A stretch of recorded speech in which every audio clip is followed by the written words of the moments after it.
Once TSA agents start getting paid, will ICE agents leave the airports? We'll see. It depends how many TSA agents come back to work, how many TSA agents have actually quit and have no plan coming back to work. I'm working very closely with the TSA administrator and the ICE director to decide what airport needs what. But, God bless the men and women of ICE. So they're doing a job. They're plugging those holes. They're keeping the security of the airport at a high level.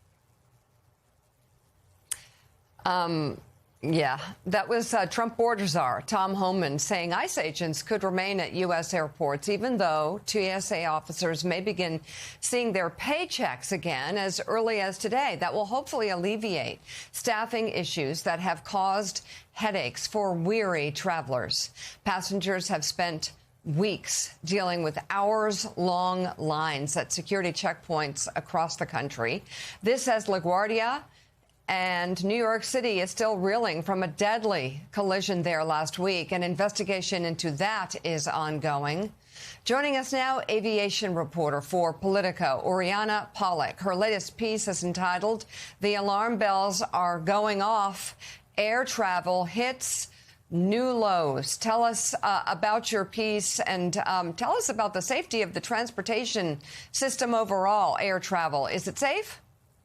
Yes, off the top of my head, I can say that it is safe. But what we're seeing here is that the system is being pushed to the brink again and again and again. And that is what federal investigators are going to look at, what happened at LaGuardia, and how to kind of unravel some of the damage that has been done as they try to modernize the system for the future. So right now we're seeing a lot of problems on the ground at airports, but we're also seeing how air traffic controllers are mitigating things in the air, how planes are going back and forth safely. Again, it's just a system that is very stressed out. Controllers are stressed out. Everybody seems to be quite stressed out. Yeah, Oriana, to that point, this weekend, it just felt like air travel was sort of broken across the country. There are obviously long lines at a lot of airports, but even those that didn't, there are lots of flights cancellations. We had a couple of ground stops.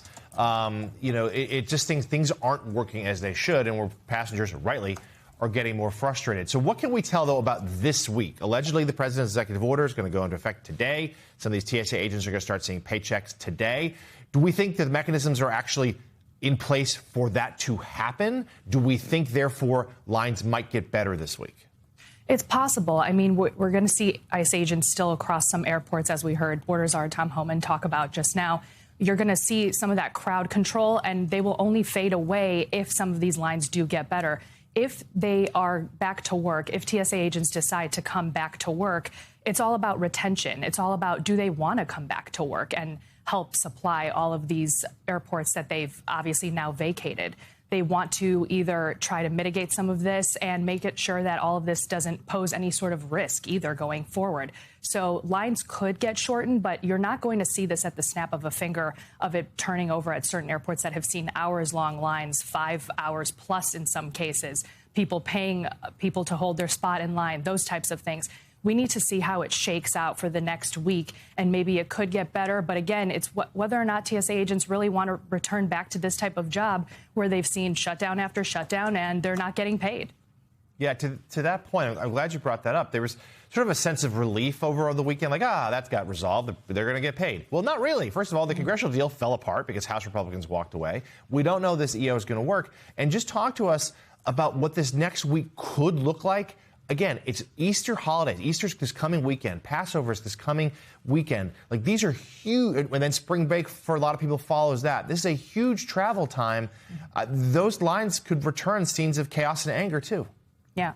As I talk about in the piece, we're supposed to be, moving toward the golden age of travel. And as I talked to an expert this past week, they said nothing feels golden about this. Nothing feels good about this. How the next week shakes out is going to be a make it or break it situation, not only for TSA that has the World Cup coming up and has, thousands of people coming to the United States, but also for, air traffic controllers, as I talk about in the piece as well. Just because, how are we going to modernize this system that we cannot unravel seemingly well as we're trying to move forward into the 21st century of air travel? And ultimately, we're going to see, again, how this shakes out in the next week, the next 2 weeks. And a lot of it will be on Congress to act to ensure that these things don't keep happening. Oriana, it's David Root. One other question. On that note, on Congress and the modernization issue, Is enough money being invested in these systems? I mean, the control towers are so antiquated. One of our colleagues did a story about these paper slips about, tracking each flight in the past. Is the Trump administration and Congress putting the money there that's needed to change this system from top to bottom? Well, we've heard this $12.5 billion as a down payment, so to speak, moving forward for the modernization. But it's going to be a huge effort. It's going to be, peeling back the onion of everything that they have to do, these redundancies that they have to ensure, the fail-safes that are going to be in place. But we've also heard Transportation Secretary Sean Duffy talk about how he needs probably another $19 billion to get all of this unraveled and done. Within the Trump administration, is it enough time to get it done? Probably not. But you're going to be talking about this for decades to come. And again, they're going to need more money to get it done. They're going to need a huge undertaking with contractors, with the FAA taking control over how this money is moving, how this is going to work with all of these programs. And again, just moving into the 21st century of what air travel is supposed to be in 2026. And talking about some of these things, frankly, is a little shocking that we're still not there, but we're getting there. Aviation reporter for Politico, Oriana Pollock, thank you so much. Her latest piece is available to read online now. And I just want to talk about Tom Homan's comments that we came in with.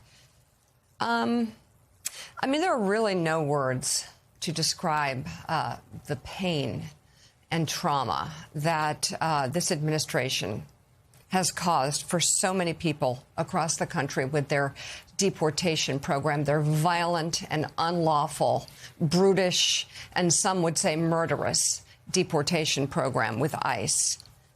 It's really a stain and a strain on what we all know is the American dream. It's a value that binds us together, and ICE rips that apart. So I say ICE at airports may be a good idea, because as millions of people travel across the country for spring break or whatever else, they'll be reminded when they see ICE of Trump's worst policy, at least one of his worst policies ever to rain down on this country.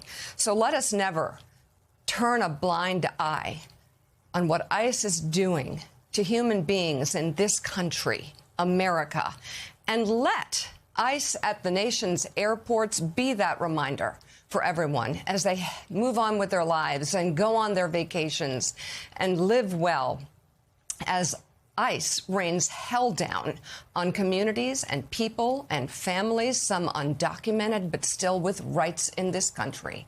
They break everything, and it's a good reminder.